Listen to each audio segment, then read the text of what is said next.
अच्छा ये बताइए, अधर्म पर चलने से नुकसान सबसे पहले किसका होता है?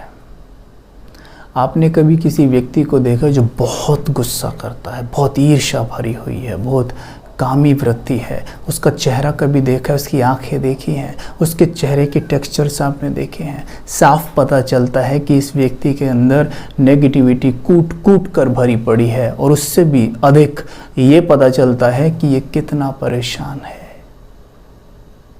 दुखी है, पता चलता है। मतलब ये कि जब एक आत्मा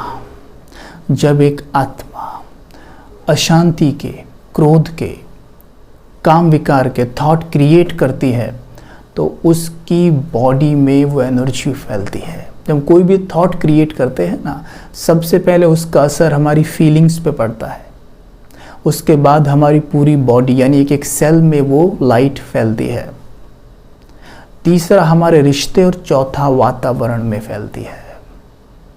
किसी स्थान पर आप जिस तरह के थॉट्स क्रिएट करते हैं, वहाँ पहुँचते ही आपके थॉट्स आप ही वैसे चलने लगते हैं, क्योंकि वहाँ वायुमंडल बन जाता है। हम जैसे थॉट क्रिएट करते हैं, सबसे जो हमारे करीबी रिलेशंस में लोग हैं उनके पास वो किरणें पहुँचती हैं थॉट्स की, हमारे रिश्ते उनसे बनते और बिगड़ते हैं, जिसको कहते हैं माइंड टू माइंड कॉन्वर्जेशन। और जब हम कोई भी थॉट क्रिएट करते हैं, हमारी बॉडी के हर एक सेल में वो लाइट जाती है, तो उससे हमारे सेल दूषित होते हैं या बहुत प्योर होते हैं। तो थॉट्स जितने अच्छे हम क्रिएट करते हैं, हमारी पूरी बॉडी पर उसका असर पड़ता है।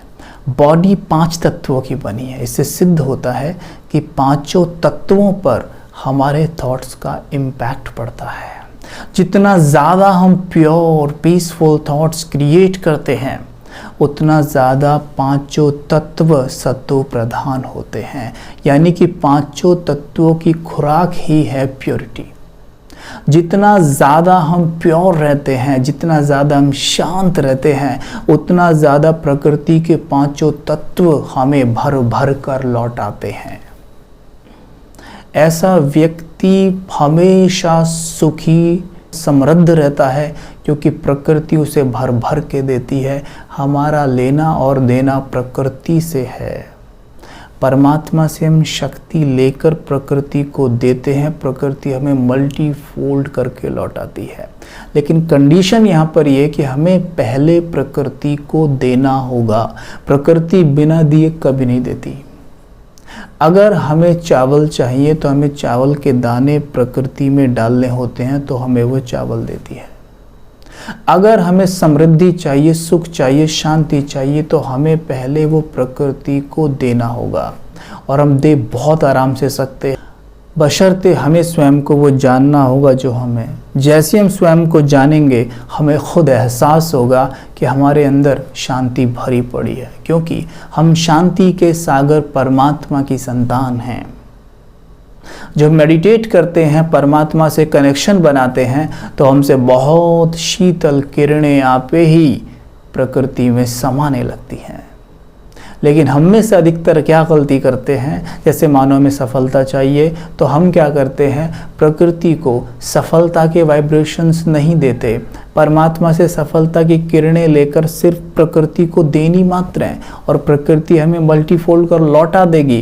लेकिन हम करते क्या हैं, बैठते हैं मेडिटेट करने के लिए मान लो, और उस मेडिटेशन में हम इनडायरेक्ट वे में प्रकृति से मांगते ही रहते हैं।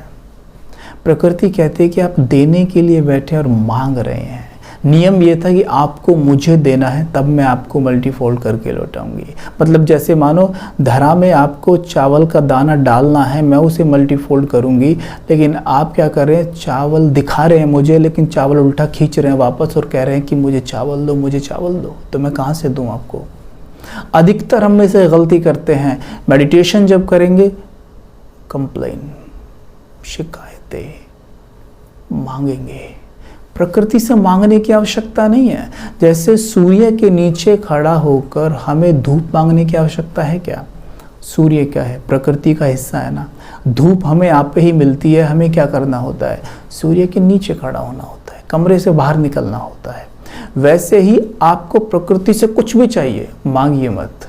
उसके लिए स्टेप उठाइए, परमात्मा से कनेक्शन जोड़िए और प्रकृति को जितना दे सकते हैं दीजिए। जब हम सिद्धांतों को सही वे में समझ लेते हैं ना, तो हमें हर चीज़ आराम से प्राप्त होती है। नहीं तो हम एक सेकंड नहीं लगाते कहने में ये तो असंभव है, इसे करना तो बहुत मुश्किल है, आप झूठ बोलते हैं। ये हाँ फिर ऐसा ही लगता है, लेकिन ये बहुत सहज है, बहुत सहज है। लेकिन हाँ ये भी सत्य है, सहज होना दुनिया का सबसे मुश्किल काम है, क्योंकि असहज होने का अभ्यास हमने बहुत लंबा कर लिया है ना। और जिस चीज़ की प्रैक्टिस हम लंबी कर लेते हैं वो तो हमारे लिए खेल बन जाता है। तो आज हम असहज आराम से रह लेते हैं, दुखी रहते हैं। सुखी होना बहुत आसान है, सुखी होना सहज है, लेकिन सुखी होना कठिन भी है, क्योंकि दुखी रहने का अभ्यास लंबा कर लिया है।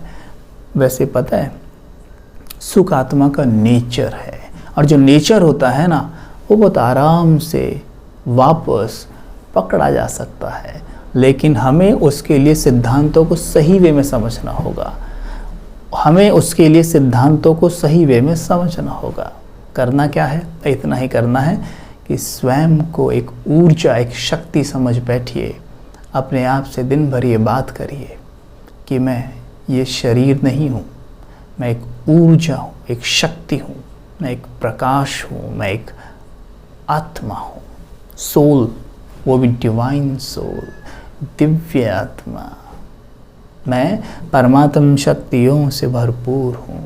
मेडिटेट करें, इस तरह बातें करें स्वयं से, जहाँ भी चल रहे हैं, चलते फिरते भी सोचें। जैसे बारिश में अम्ब्रेला सर के ऊपर होता है ना, ऐसे विजुअलाइज करें कि परमात्मा की किरणें मेरे ऊपर अम्ब्रेला के रूप में है।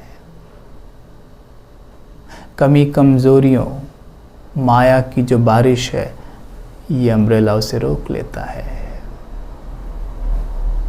मैं बहुत सुखी हूँ, परमात्म किरणें मेरे ऊपर पड़ रही हैं। ये किरणें मुझ में समाकर चारों ओर फैलती हैं, संपूर्ण धरा को सतो प्रधान बनाती हैं। मुझे शिव परमात्मा पिता से बेहद प्रेम है। मेरे पिता प्रेम के सागर हैं, उनसे प्रेम की बरसात मेरे ऊपर हो रही है।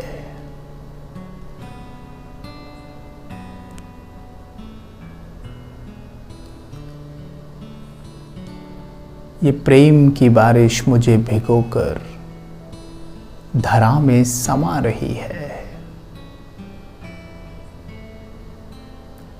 धरा भी झूम उठी है, मुझे प्रकृति माँ से प्रेम है। मैं प्रकृति माँ का शुक्रिया अदा कर रहा हूँ। मेरे जीवन की सभी विघ्न समस्याएं दूर भाग रही हैं।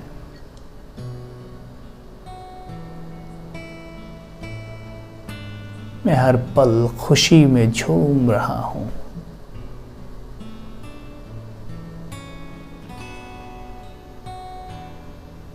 मेरा हृदय शुक्राना गा रहा है।